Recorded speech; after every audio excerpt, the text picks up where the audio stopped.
अब हम practical number 20 solve करेंगे।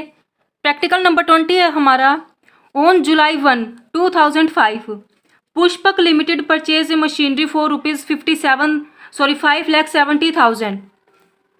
पुष्पक लिमिटेड ने एक मशीनरी परचेज की है 5,70,000 रुपीज़ की और 1 जुलाई 2005 को, and paid ₹30,000 for its overhauling and installation, और 30,000 रुपये उसको लाने ले जाने का खर्चा और उसके इंस्टॉलेशन के लिए खर्च हो गए हैं।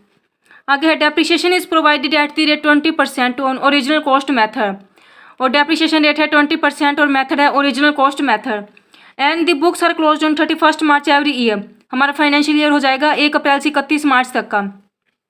दी machine was sold on 31 Jan 2008 for a sum of rupees 1,60,000, और 31 जनवरी 2008 को मशीनरी सेल कर दी 1,60,000 रुपये की। एक ही मशीनरी थी, 5,70,000 रुपये की मशीनरी थी, 30,000 रुपये उसके ओवरहैलिंग के इंस्टॉलेशन के लगे थे, यानी कि 6 लाख रुपये की मशीनरी हो गई। ये 30,000 भी इसके अंदर इंक्लूड हो जाएंगे 5,70,000 के अंदर।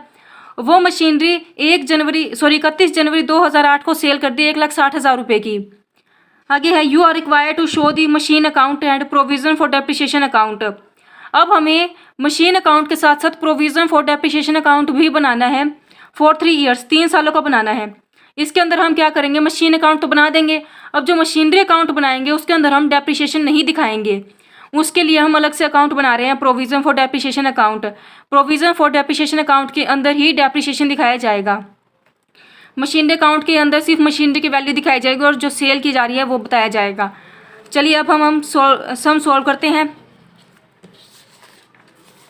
तो ये देखिए हमारा फॉर्मेट रेडी है, मशीनरी अकाउंट और प्रोविजन फॉर डेप्रिसिएशन अकाउंट मैंने इसी के नीचे बना दिया है। फॉर्मेट हमारा सेम ही रहेगा, date particulars rupees, date particulars rupees. तो पहले मशीनरी अकाउंट बनाते हैं। ये देखिए सबसे पहले मशीनरी कब परचेज की गई है, 2005 1 जुलाई, 2005 1 जुलाई। टू बैंक अकाउंट कितने की परचेज की है, 5,70,000 रुपये की, और टू बैंक अकाउंट आगे 30,000 रुपये उसके ओवरहेडिंग और इंस्टॉलेशन के लगे हैं।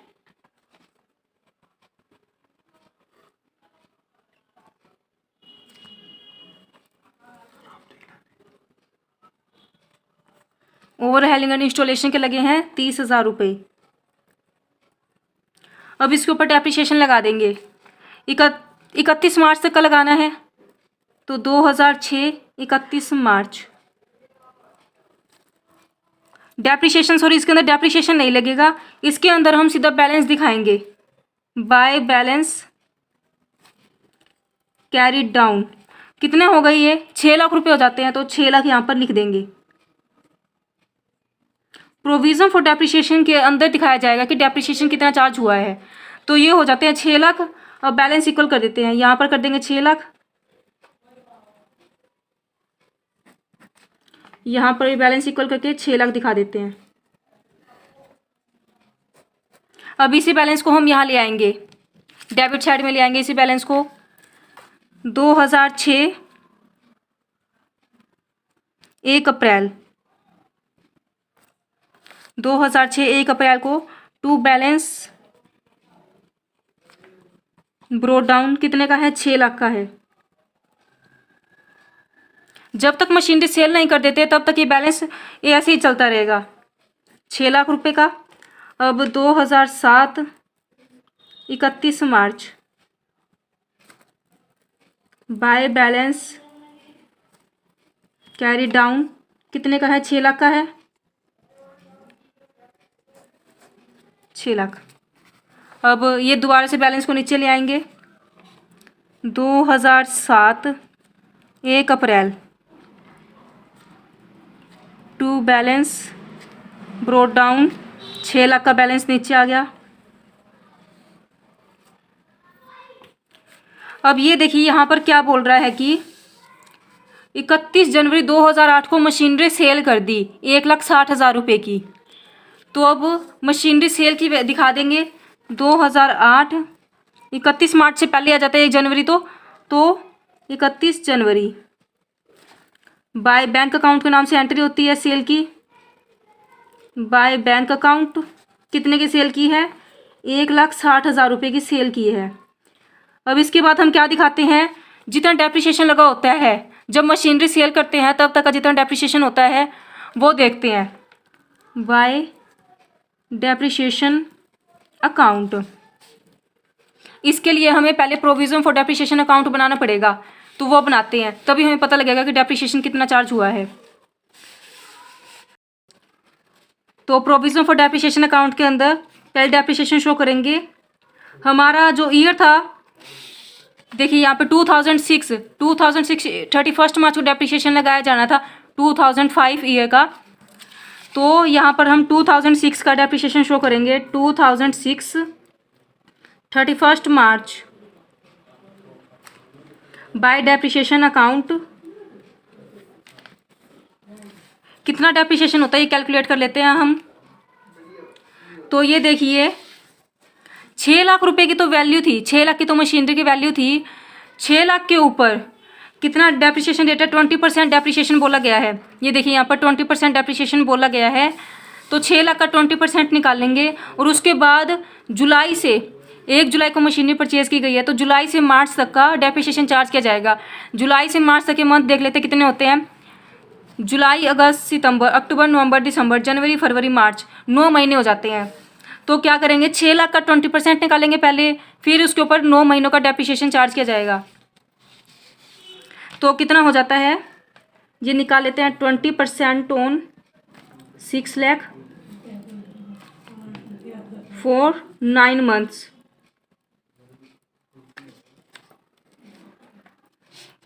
ये हो जाते हैं 90,000 रुपीज़। 90,000 का डेप्रिसिएशन हो जाता है।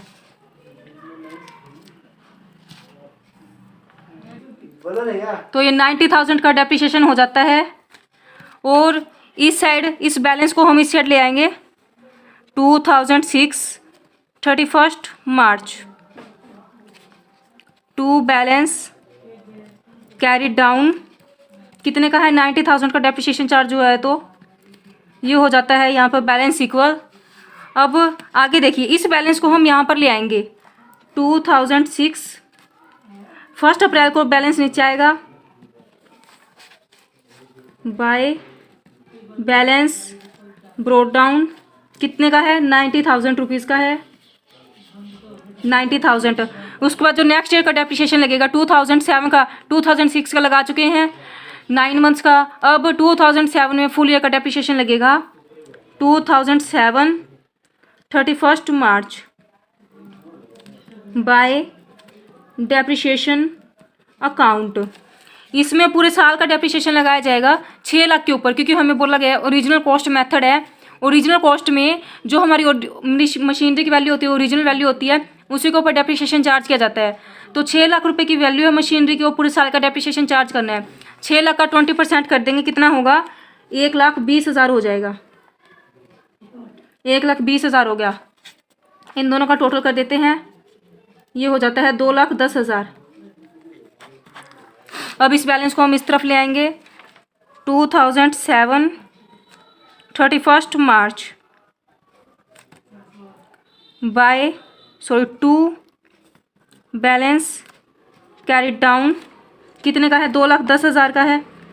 यहाँ पर लिख दिया 2,10,000 रुपये और नीचे बैलेंस इक्वल कर देते हैं 2,10,000 रुपये। ये 2 सालों का डेप्रिसिएशन लग गया है। अब 2008 में मशीनरी सेल की जा रही है, तो 2007 का ये बैलेंस हम नीचे ले आएंगे। 2007 1 अप्रैल बाय बैलेंस ब्रोड डाउन कितने का है, 2,10,000 का है, बाय बैलेंस ब्रोड डाउन। आगे 2008 में 31 जनवरी को मशीनरी सेल की जा रही है। 31 जनवरी यहाँ पर लिख देंगे, 31 जनवरी तक का डेप्रिसिएशन लगेगा बाय डेप्रिसिएशन अकाउंट। 31 जनवरी तक का डेप्रिसिएशन देख लेते हैं। 31 जनवरी तक हो जाते हैं, 10 महीने हो जाते हैं। तो 6 लाख के ऊपर 20% निकालेंगे पहले, 1,20,000 हो जाता है। 1,20,000 का फिर 10 मंथ्स का निकालते हैं, तो हो जाएगा 1 लाख रुपये। ये हो जाएगा 1 लाख का डेप्रिसिएशन। अब इन दोनों को टोटल कर देते हैं, ये हो जाएगा 3,10,000। 3,10,000 हो गया ये। अब उसके बाद क्या करेंगे कि हमें ऊपर लेके जाना है ये वाला बैलेंस 3,10,000 रुपये का बैलेंस, क्योंकि हमने ऊपर जो सम सॉल्व किया हुआ है इसके अंदर अभी शो नहीं कर रखा है कि कितना डेप्रिसिएशन चार्ज हुआ है। तो अब इस बैलेंस को हम ऊपर लेके जाएंगे, तो यहाँ पर लिख देंगे 2008 31 जनवरी मशीनरी अकाउंट में ट्रांसफ़र करना है, तो to machine account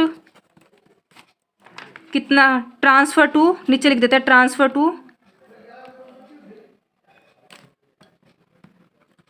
to machine account कितने का है, 3,10,000 रुपये का है। और ये बैलेंस को इक्वल कर देते हैं 3,10,000 रुपये। ये हो गया बैलेंस इक्वल 3,10,000 रुपये का। अब जो डेप्रिसिएशन हो जाता है हमारा टोटल हो जाता है 3,10,000 रुपये का। तो अब हमने जो मशीनरी अकाउंट बनाया है इसके अंदर हमने डेप्रिसिएशन शो नहीं कर रखा है कितना होता है, तो यहाँ पर लिख देंगे 3,10,000 रुपये का डेप्रिसिएशन हो गया। अब देख लेते हैं प्रॉफिट हो रहा है लॉस हो रहा है। 6 लाख की तो मशीनरी की वैल्यू है, 1,60,000 में सेल की जा रही है और 3,10,000 रुपये का डेप्रिसिएशन आया टोटल।